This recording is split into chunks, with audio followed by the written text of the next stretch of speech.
Utashika ukiwa kando kabisa, mkono tu. Huyu hapa. Dalaki tu mko ndani. Boss. Ndio sana kudu tu. Ngoja. Huyu jamaa anasema. DJ.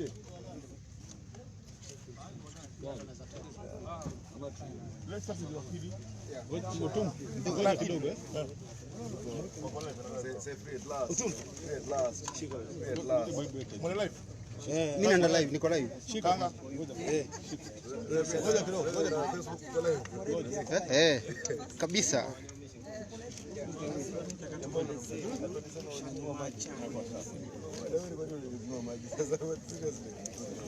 You ready guys? Ready. Anaenda live. Ngoja sana. Shika.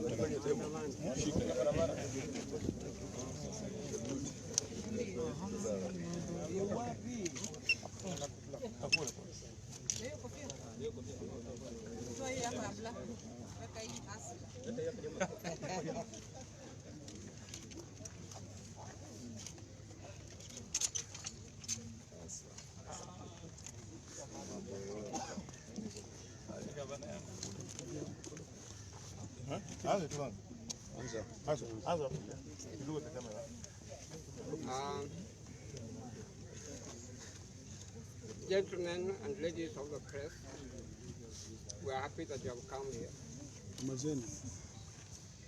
Yesterday, in the afternoon, I received a call from Mrs. Muthama, and she gave me shocking news that her husband had been arrested, and he did not know for what offense, and he asked me if I would take urgent steps, legal steps, to see whether he can be released. I say I was shocked because I happen to know Senator Muthama. I've known him for more than a quarter of a century. As a law-abiding citizen, a believer in the rule of law, and a believer, a man who is opposed to corruption in the country. He has never asked me at any time if I could assist him by giving money to a judicial officer or to a prosecutor at all. And one of the reasons I have admired representing Senator Muthama is that he's a man who stands for truth, who stands for good society. I immediately made arrangements to come to Mombasa to see, or to the coast to see if I can assist to get him released. I left my home in Karen this morning about 4 o'clock. I boarded a plane at Jomo Kenyatta, 5:40 at Jomo Kenyatta, and I arrived here. Then I entered the courtroom. I had a word with Senator Muthama, and he gave me information which I was not shocked. I was not shocked because it's quite clear that we seem to be going back to the old days during the regime of President Daniel Arap Moi. No statement had been taken from him at all. He didn't record a single statement. Even Mr. Koech, I want to also understand who's a member of parliament, no statement was taken from him at all. It was quite clear that this case has not been investigated by anybody. And yet, they had been brought to court. When I appeared in court, the magistrate was very respectful. He gave me the opportunity to address him, and he said that he had no file at all. Went to see a lady prosecutor who was very cooperative and very respectful, called Wangari, and she told him that she knew very little about the matter, except she had a draft charge sheet how a charge was drafted without investigation of the case is difficult to understand. Now, the DCIO has released Senator Muthama on a cash bail of 30,000 shillings. Mr. Koech also has been released on a cash bail of 30,000 shillings. The alleged offences, quite frankly, with respect, are no offences at all. The courts don't have jurisdiction, strictly speaking, to investigate the offences. These are matters that can be dealt with by IBC. We understand that the election now is over. Someone else has now been elected to be a member of parliament. And those who have lost, or the person who has lost, is at liberty to challenge the case, to challenge the election of the new member of parliament. And one of his grounds can be that there was bribery. If he proves his case, the election can be nullified. We shall be coming back. We shall be here, I think, on 29th of December. But we see no case at all. We see no case. All that has happened is that the senator has been harassed. The senator has been humiliated, and his family too have been humiliated. We say to the DPP that he has to step in and discourage this kind of conduct and this kind of behavior. It used to be happened during the regime of President Daniel Arap Moi. Now that you have a 2010 constitution, let us all uphold it and give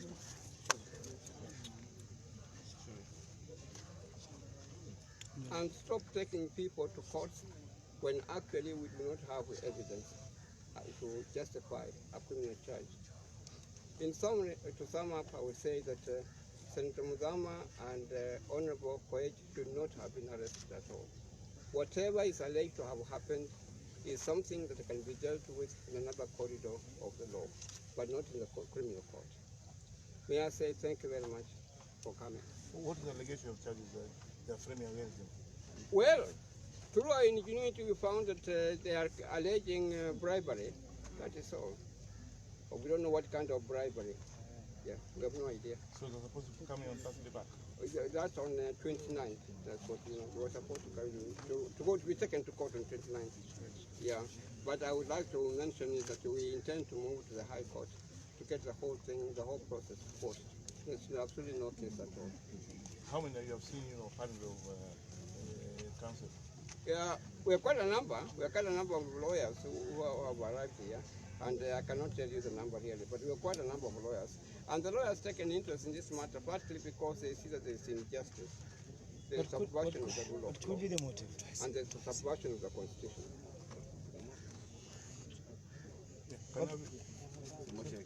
Is there another question?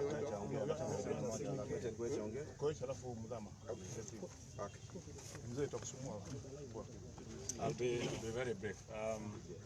My name is Nelson Koech, Member of Parliament, Dalgut. I was arrested yesterday on trumped-up allegations that I'm here to know, like Lawyer Amino rightfully said. We do not know why we were arrested in the first place. I did not record any statement in any police station. I've been shuffled between this police station and the fourth police station and back again. And it's not clear yet what the charges are against me personally. But what I want to say is that I want to congratulate the people of Msambweni for standing against the intimidation from state. There was a lot of excess machination from the state to intimidate voters. And as an agent, I saw so many of that. And today, the people of Msambweni have shown us that even with the guns and the state, the people's will shall always prevail. That is exactly what I'm happy about. There's nothing about any charges here. It's all politics, as we are aware. And like we've always said, we want to tell those who have the instruments of power that your days are numbered. The Hustler Nation is awake. Thank you very much.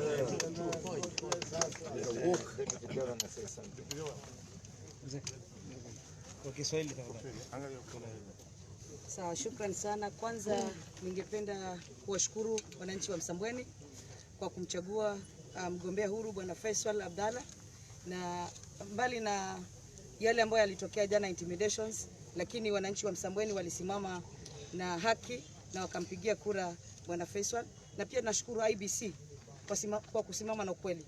Na pia ningependa kukashifu maneno ambayo yalitokea jana, sisi kama wakati paka watu wakafungiwa kwa sababu kulikuwa na goons ambao walikuja na Bwana Joho, lakini hatujaona Joho akiwa arrested. Tunaona tu wote wameshikwa ni side moja yenye walikuwa na support Faisal.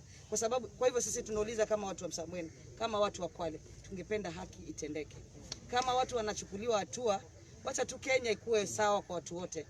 Jana tulikuwa na harassments nyingi sana, na before jana usiku yake watu 26 walishikwa including our chief agent. Our chief agent akapokonywa mpaka simu. Hatukujua motive ni nini. Kwa hivyo jana tulienda kutoa watu kwa koti. Wamekuwa fined, lakini kuna watu wengine ambao walipita during that time hawakushikwa. Kwa hivyo tunaona tu ni kama dhulma ilikuwa inafanyika, even though tunashukuru baadaye kama irudi, lakini wakati kama ikirudi tayari wenzetu walikuwa tayari wameshaikwa ndani na wamelala ndani, na ni kitu ambacho pia tulikuwa tunatarajia watolewe jana. Kama ni hiyo bond wangekuwa released jana, sijui kwa nini walale ndani warudi leo. Kwa hivyo sisi tunaomba tu Kenya iwe moja ya kila mtu. Asanteni.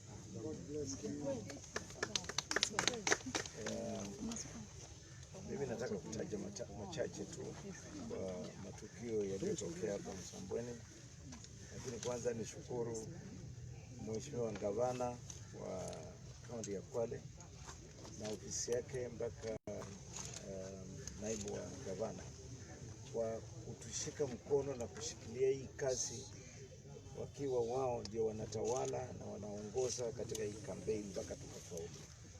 Jambo la pili ni kuwashukuru wenzangu wajumbe wa bunge la kitaifa na seneta waliofika hapa.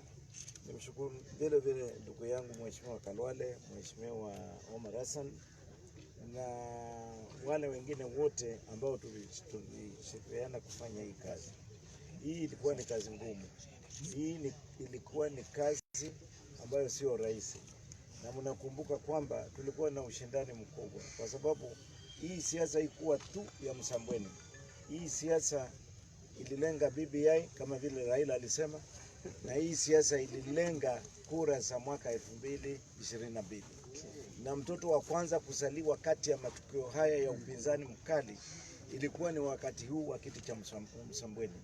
Na ninafurahi kwamba tumekichukua na tukawadhihirisha ulimwengu kwamba katika taifa letu la Kenya una jogoo mmoja tu ambaye akiwika miti yote inatetemeka, na huyo ni Mheshimiwa William Samoei Ruto. Bahali tumetokea sio kazi rahisi. Kwa hivyo yule mtu alikuwa akipika ndomo yake hapa akisema kwa nini Ruto anitumia hawa vifuasi wake hawa ambao ni wadogo namna hii. Sasa mimi namwambia Ruto hata hakukooa, lakini kinara wake alikuja hapa, hata wakatuma candidate akapigwa picha na rais, lakini wote tukawatafuna namna hii na kuweka ndani ya kapu. Na sasa tunawaambia tuende mbele. Yaliyotokea jana ilikuwa ni maneno ya kusikitisha, kwa sababu kushikwa kwangu mimi sikushikwa nikiambiwa umefanya hii au lile. Nilishikwa tu by being told that Senator Muthama, we came here to assist you and rescue you because there are goons who have been prepared by ODM to attack you. And for that reason, I accepted to move to my car, but I was told no, don't move to your car, to the police Land Cruiser. And I was given a VIP treatment. I was pushed to sit at the front seat, and then we drove. Only the police officer, I asked him, where are we going now? And he told me, you know, I've been asked by the regional commissioner, Mr. Musau, to take you to Mombasa to have a discussion with you. Why? And that time we were past Ukunda. So I could not tell what was happening. Kwa hivyo sasa, haya mambo. And His Excellency the Governor is here. Karibu Governor. Baada ya hayo mambo nilipelekwa kituo cha polisi cha Port, nikafungiwa ndani bila kuandikisha taarifa yoyote, bila kuwa kuambiwa nimekuwa booked katika hobby, na nikakaa. Baadaye ndio nikaenda kwa room moja nikamkuta mheshimiwa Koech. Mimi nikakuta anatoa fingerprints zake. Nikaambiwa kaa hapa utoe. Nikauliza mimi nitoe? Nikasema mimi siwezi kutoa. Mimi nitoe hii? Siwezi kutoa. Nitoe kwa nini? Unaniambia nitoe fingerprints, unanishtaki na nini? Hapo sokomoko kidogo, alafu mwisho huyo said officer akatoroka akaenda, sikumwona tena mpaka leo. Nasikia alikuwa anaitwa Barak. Sio anatoka hapa watu kawa Barak. Sasa kutoka hapo tukafungiwa mpaka leo asubuhi. Hakuna taarifa, hakuna chochote. Sheria yetu ya Kenya inasema hivi. Na ninazungumza hii halafu nikomee pale. Polisi wetu wa Kenya wakishika mtu lazima wamfanyishe wanamshikia nini. Jambo la pili ni kuandamana na yeye katika kituo cha polisi na kumruhusu kuita wakili wake aje kusikiliza ni kitu gani anaandikisha katika taarifa yake. Haya yote hayakufanyika. Tulifungiwa na maneno yakaisha. Kushikwa kwangu na kushikwa kwa mheshimiwa Koech kulikuwa kuna maanisha kwamba tukisha kukamatwa gavana mwenyewe atatufuata. Hawa kina wajumbe wote, kina Jichopefu na wale na kina Hassan wote watatufuata katika police station. Alafu tutaacha polling stations zikiwa peke yake, wale maharamia waweze kufanya uharamia wao. Lakini wakagundua gavana mwenyewe mtenda kazi nambari 2 katika taifa letu, macho yake kubwa sio kwenye kazi peke yake, hata ukora anaona. Akapanga watu wetu, akawaambia wachaneni na Muthama, wachaneni na Koech na wale wengine, sisi tusimamie kura, tunaenda kuwatoa. Simu naona hapa sasa. Gavana yuko hapa sasa. Alikuwa ameshika bendera kunifuata mimi na mheshimiwa Koech. Kwa hivyo tunasema wale walikuwa wakisema eti uamuzi ni sasa wa mwaka 2022 na BBI. Sasa wakubali wafungashe virago vyao, waweke ndani ya vyumba vyao vya kulala na wanyamaze kabisa na wasizungumze tena. Na mimi natoa taarifa hii. Huu wembe uliotumiwa kunyoa hapa Msambweni utanyolea kiti cha Machakos, utasafiri mpaka Matuga kule Western kwa kina Matugu kwa mheshimiwa Kalwale, viti viwili huko tunyoe. Arafu vile na Kapchai. Arafu tufanye vile tumefanya jana. Tumechukua Msambweni, sikia. Tukachukua kawa sukari Nairobi. Tukachukua Naivasha na kule Naivasha MCA. Arafu tukachukua Murang'a MCA. Vyote tukafyagia, tukaweka ndani ya kapu letu. Kwa hivyo sisi hatuna maneno, polisi wachunge kazi yao, sisi tunatii sheria, na kama wanafikiri kutushika tutatutisha sisi, we will not be intimidated at any given time. We will stand firm to defend the rights of Kenyans. Thank you very much.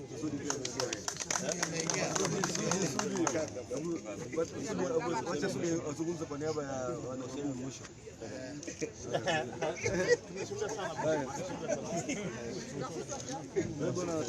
Watu harassment. Kwa polisi bwana. Basi pia mimi nataka kusema ya kwamba leo kwetu sisi ni siku kubwa sana. Angalau ndugu yetu Muthama na Koech walilala korokoroni kwa sababu ya mambo ya zamani. Wanaturudisha kwa ile enzi ya zamani ya Kadu na Kanu. Ndio waliweka Muthama kule korokoroni ili walikuwa wanatafuta namna yoyote ya kudisturb ama kutupatia kutaifa attention yetu. Mimi nataka niseme ya kwamba sisi tukiwa wa Kenya wazalendo tutalinda amani, tunatangaza amani, lakini lazima wa Kenya wapate haki yao kwa njia ile inafaa. Hii maneno ya kutumia polisi kama vile nilivyosema jana, polisi wao wanatumika ni watoto wa watu kama sisi. Na ni watoto wa watu kama wale wamekaa kwa ofisi kule Nairobi kwa AC na kupiga simu kuambia polisi fanya ile fanya hii. Na hiyo ndio maswali mimi niliuliza ya kwamba hii katiba mnauliza ingine hii ya BBI ni ya nini? Kama mwezi mkafuata sheria na mwezi mkatekeleza katiba ya 2010, hii ingine ni ya nini mnatafuta? Kwa sababu hata Nyayo mwenyewe alikuwa katiba. Moyo alikuwa katiba, alikuwa akisimama na aseme kitu yeye ndio katiba na kila kitu. Lakini hakukuwa na msukumo mkubwa kama hii sasa. na ndio mimi nasema hii uongozi ni lazima itoke kwa watoto ya Nyayo, watoto wa Kenyatas na wale wanafikiria ya kwamba Kenya hii ni yao. Mimi nilisema Kenya ni ya kila mtu, mwenye ako na eka moja, mwenye ana eka moja, bora ako na ID ya Kenya. Sisi wote ni wa Kenya, hakuna mwingine anashinda mwingine. We are not squatters in this country. Na hiyo ndio kitu tunataka tuambia wasikie vizuri. Na hii safari tumeanza sio msaa, ni lazima tukeuse siasa za Kenya kwa hali na mali. Kwa sababu ukisikia vile polisi wanatuambia, hata hao polisi wadogo wanaangamizwa sana, kwa sababu wanaambia ufanya hii, hata conscience yake haikubali, lakini anasukumwa. Lakini mimi nataka nipongeze viongozi wetu kutoka Pwani, kianza na Mvuria, dada yangu Aisha, Mashetani, Ali, Omar, kila mtu, kwa sababu sisi wote ni wa Kenya. Tumekuja hapa kama wa Kenya na tumeshikana. Hatujekuja hapa kwa sababu kuna kitu tunachukua kwa Msambweni, lakini tumekuja kutetea haki ya Wakenya na tuhakikishe ya kwamba safari yenye tunaenda mbele sasa ni ya Wakenya wote, kutoka chini mpaka juu. Haijalishi wewe ni kabila gani, haijalishi unatoka region gani, lazima tutafute namna ya Wakenya wapate uhuru na haki ya ukweli kwa kila mtu. Na mimi nataka nishukuru sana kwa sababu siasa za jana zilikuwa na changamoto mingi. Walijaribu kutumia polisi, walijaribu kutumia barabara yote ile walitumia, lakini Mungu akasimama na sisi. Mimi nataka niambie pia watu wa Msambweni, asanteni sana, kwa sababu hamukuogopa polisi. Mlijua polisi ni watoto wenu, mkajitokeza kwa wingi, mkapiga kura. Najua mjelala kuanzia juzi. Mimi nataka niseme pongezi kwa Wakenya na pongezi kwa kila mtu. Asante.